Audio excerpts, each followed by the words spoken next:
تو این ویدیو قرار طی 3 مرحله به ساختار بازار توسط روش SMC مسلط بشید. پس تا پایان ویدیو همراه من باشید چون قرار مطالب بسیار ارزشمندی رو با شما عزیزان به اشتراک بذارم. درود دوستان، من مهردادم، به کانال مهرداد تریدز خوش اومدید. با اولین مرحله و اولین قدم از خوانش ساختار بازار خدمتتون هستم. در سمت راست یک شماتیک ساده از ساختار نزولی رو دارید مشاهده میکنید و در سمت چپ یک شماتیک ساده از ساختار صعودی.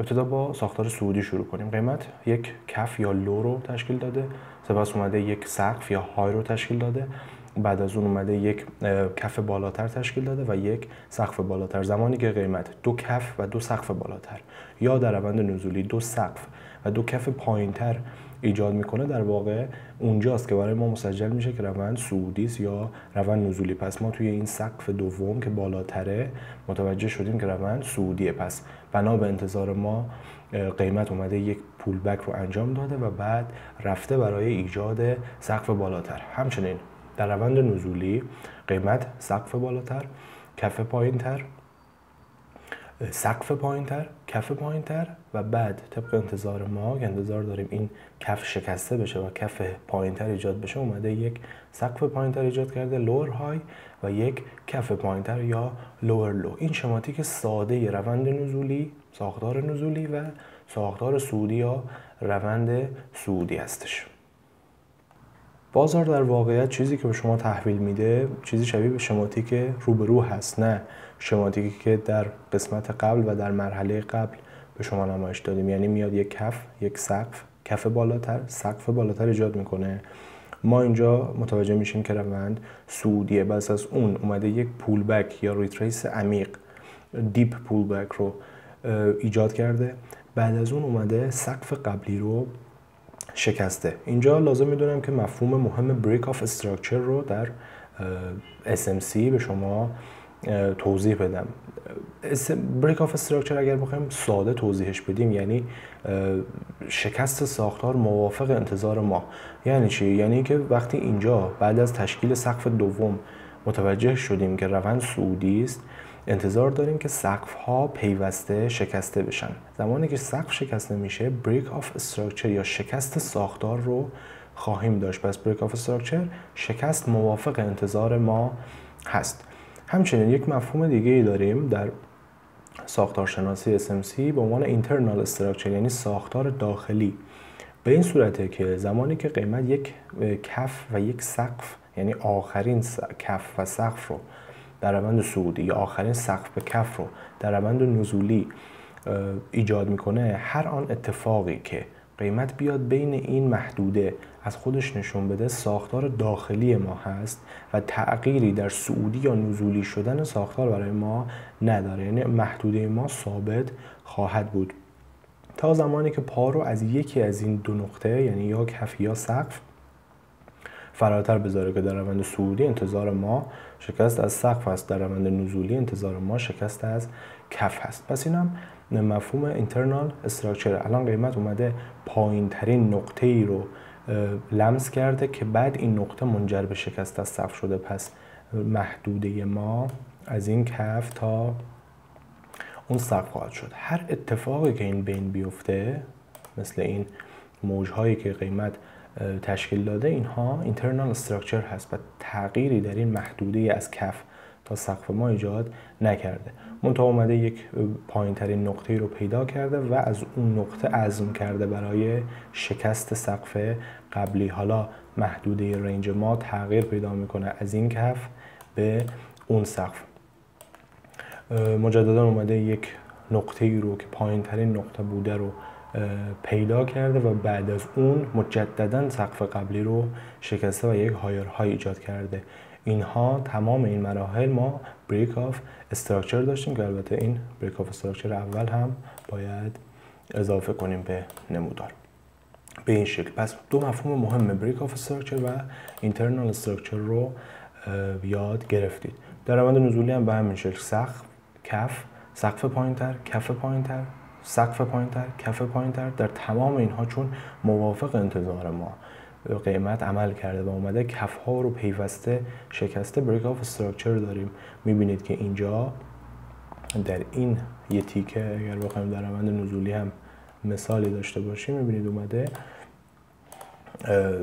کف پایینتر ایجاد کرده و مقدار زیادی بازی کرده این بین، زمان زیادی، نوسان‌های زیادی کرده، اما بالاترین نقطه ای رو که بالاخره پیدا کرده که بعد بیاد کف پایینتر ایجاد کنه، ما به عنوان محدوده جدید در نظر میگیریم و سقف رو اون جایی در نظر میگیریم که قیمت بازگشت مشهود ازش داشته.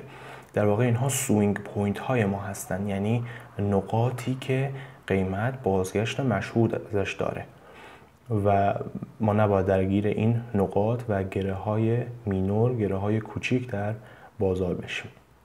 پس این هم از دو مفهوم بریک آف استراکچر و اینترنال استراکچر. در ادامه قدم دوم، همونطور که یک اشاره کوچیک در قسمت توضیح بریک آف استراکچر و اینترنال استراکچر دادم، یک مفهوم دیگه و مفهوم مهم دیگه رو داریم به نام MSS Market Structure Shift یا Change of Character یا تشخیص شخصیت‌های بازار و تعیین تغییر در اونها. فرض کنید که بازار دو نوع شخصیت، یعنی شخصیت صعودی و شخصیت نزولی داره. زمانی که ساختار برای ما مسجل شده که صعودیه، ما انتظار بریک آف استراکچر های متمادی رو داریم، همونطور که قیمت اینجا از خودش نمایش داده، آخرین کف، آخرین سقف، آخرین کف و سقف، و ما انتظار داشتیم بعد از یک پول بک قیمت بیاد مجددا سقف ها رو به بالا بشکنه، اما یک جایی دیگه این اتفاق نخواهد افتاد و مفهوم مارکت استراکچر شیفت یا چینج آف کاراکتر، تغییر شخصیت بازار اتفاق میفته. به چه صورت؟ به این صورت که قیمت میاد آخرین کف منجر به بالاترین سقف رو این بار برخلاف انتظار ما میشکنه. گفتیم اگر موافق انتظار باشه شکست ساختار بریک آف استراکچر و اگر مخالف باشه مارکت استراکچر شیفت هست. این اولین و قوی ترین هشدار برای تغییر روند از صعودی به نزولی یا از نزولی به صعودی خواهد بود. زمانی که قیمت بیاد آخرین کف که موجب بالاترین سقف شده بود رو در روند صعودی و یا آخرین سقف که موجب پایین ترین کف شده بود رو در روند نزولی بشکنه. از اونجا به بعد ما انتظار داریم دیگه رفتار قیمت، رفتار نمودار در جهت روند جدید خودش باشه. مرحله سوم از خوانش ساختار و شاید بگم پیشرفته ترین و مهمترین قدم اون تحلیل چند تایم فریم، حالا 2 یا نهایتاً 3 تایم فریم همزمان با همدیگه هست که بسیار حائز اهمیت، باعث میشه که تریدر همیشه دست بالاتر و برگ برنده رو در بازار داشته باشه. فرض کنید که خط آبی رنگ تایم فریم بالای شماست، مثلا فرض بفرمایید 1 ساعته، و خطوط نارنجی رنگ تایم فریم پایین شما یا به طور مثال 5 دقیقه هست. میبینید که هر لگ نزولی در روند نزولی، هر لگ صعودی در روند صعودی و پول بک تایم فریم بالاتر یک ساختار کاملا اوسوقستار و محکم در تایم فریم پایینتر هست. میبینید که مثلا اگر نمودار 1 ساعته ما یک لگ نزولی ثبت کرده، نمودار 5 دقیقه ما در طی اون لگ نزولی کاملا یک ساختار نزولی درست حسابی رو ما ازش شاهد بودیم و زمانی که تایم فریم 1 ساعته قصد کنه به پول بک، قصد کنه به بازگشت یک مقداری، تایم فریم کوچیک ما کاملا ساختارش از نزولی به صعودی یا از صعودی به نزولی تغییر شکل خواهد داد. یعنی تایم فریم 5 دقیقه رو مورد نظر داشته باشید، این سقف پایینترش بوده، این کف پایینترش، حالا اومده یک سقف بالاتر و کف بالاتر ایجاد کرده.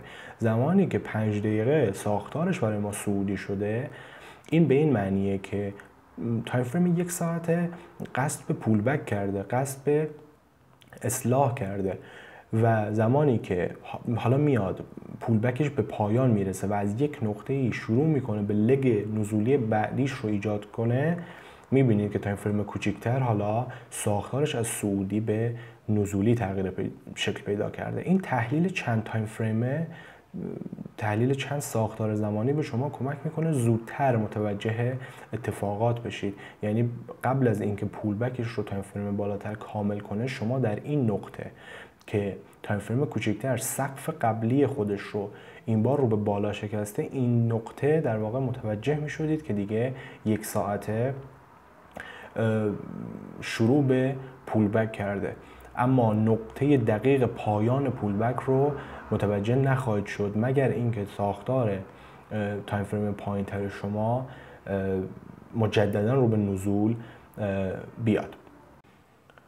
خب یک مثال رو از واقعیت بازار و لایو بازار از مطالب گفته شده با هم داشته باشیم. این مثال رو من انتخاب کردم در تایم فریم 15 دقیقه به عنوان تایم فریم بالای خودمون که در نظر داشته باشید هیچ قطعیتی در بازار وجود نداره و شما در بهترین حالت و با بهترین پرفورمنس و اجرا میتونید در 60% مواقع در طرف درست بازار قرار بگیرید و در واقع حرفتون به کرسی بشینه در بازار و این مثال به خوبی این موضوع رو مشخص میکنه.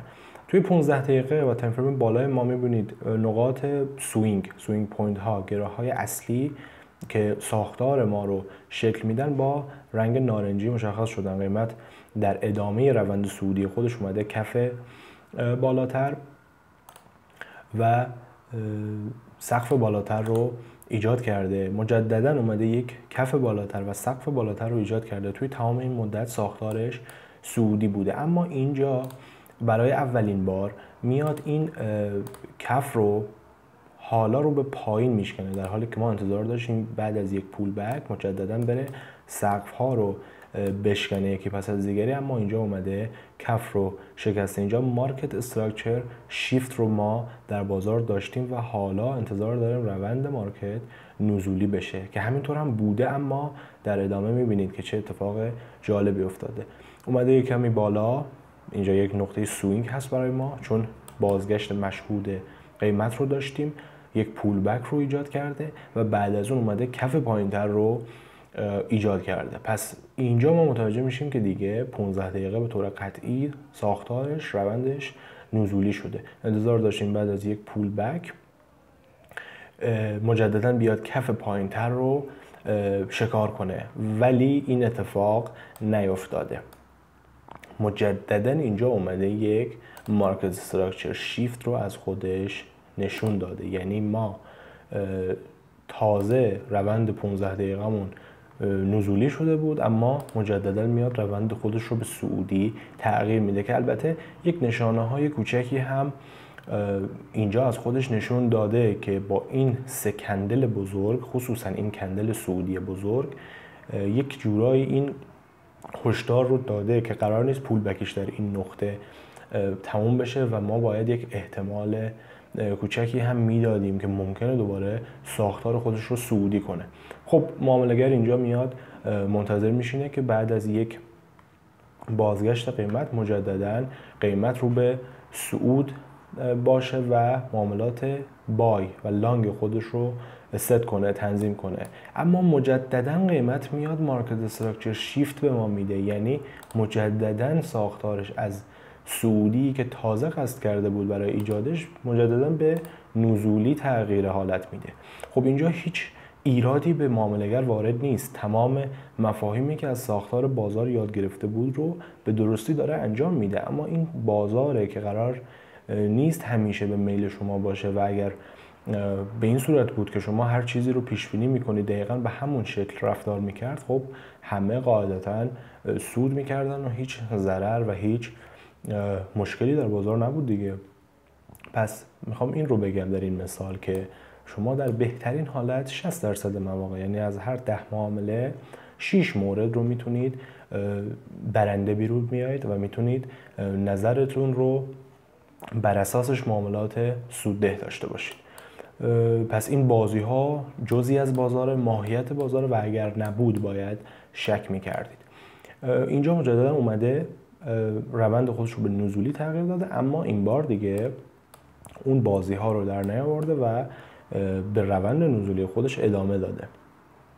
اینجا بعد از این پول بکی که داشته میبینید که با یک کندلی که کاملا این کندل سعودی اما با بدنه بسیار کوچیک و سایه رو به بالا یک تایید پایان یافتن پول بک هم میتونسته به معامله‌گر بده و از اینجا اومده کف پایینتر خودش رو نشون داد و روند خودش رو تثبیت کرده به حالت نزولی که در اینجا اگر معامله‌گر تنها با ساختارشناسی درست میتونست با نمودار مواجهه داشته باشه، میتونست با دیدن این کندل وارد یک معامله بشه، استاپ یا حد ضرر رو بالای شادوی این کندل برای جلوگیری از استاپ هاند شدن یا شکار شدن حد ضررش قرار بده و حد سودش رو در اینجا قرار بده که یک معامله‌ای با ریسک ریوارد 4.5 تحویل معامله‌گر میداد که بسیار بسیار عدد خوبی است. یک نگاهی هم به تحلیل چند تایم فریم داشته باشیم توی همین تیکه‌ای از نمودار که الان در موردش صحبت کردیم. اینجا همونطور که می‌بینید تایم فریم 5 دقیقه یا تایم فریم پایینتر ما هست.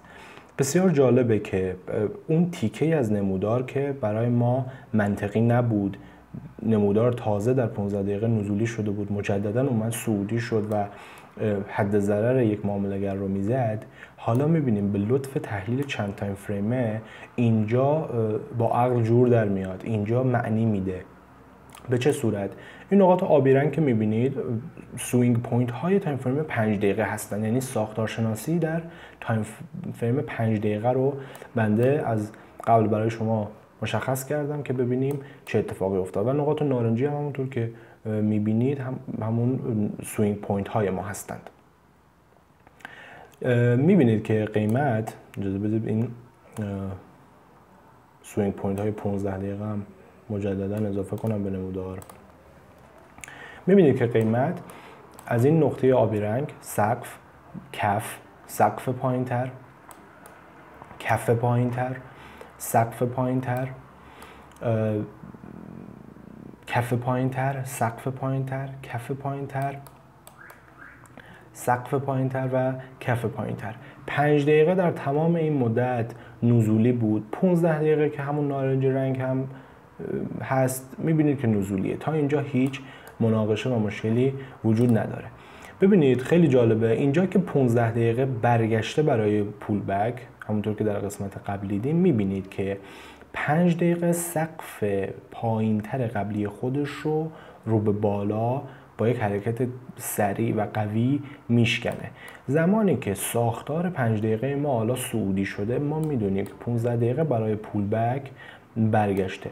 اتفاقا اومده یک کف بالاتر و یک سقف بالاتر هم ایجاد کرده. ساختار 5 دقیقه ما صعودیه. تا زمانی که ساختار 5 دقیقه و تایم فریم کوچیک ما صعودیه، ما گفتیم انتظار داریم پول بک ادامه داشته باشه مگر اینکه ساختار نزولی بشه. حالا قیمت بعد از اون اومده خیلی قوی و خیلی شدید مجددا ساختار رو به پایین شکسته و حالت نزولی گرفته. این در واقع لگ بعدی نزولی 15 دقیقه رو برای ما ایجاد کرده. یعنی 15 دقیقه در اینجا لگ نزولیش تمام شده، اومده یک پول بکش رو تا اینجا انجام داده، پول بک تمام شده و اومده یک کف پایینتر رو ایجاد کرده. یعنی شما با تحلیل چند تایم فریم و تحلیل تایم فریم پایینتر متوجه می شدید که چرا این سقف که روند نزولی رو برای ما ایجاد کرده بود مجددا اومده شکسته شده و انتظار این رو میکشیدید، چون تایم فریم 5 دقیقه ما همچنان صعودی بود. خیلی خیلی ممنونم که تا اینجای ویدیو همراه من بودید. امیدوارم که از مطالب گفته شده لذت برده باشید و استفاده کرده باشید. حتما در کانال سابسکرایب کنید، زنگوله رو فشار بدید که در آینده به محض آپلود ویدیوهای جدید مطلع بشید. ویدیو رو لایک کنید و حتما خوشحال میشم اگر سوالی در مورد این ویدیو داشتید در بخش کامنت ها بپرسید که در ویدیوهای آینده حتما بهشون پاسخ داده بشه. تا درودی دیگر، بدرود.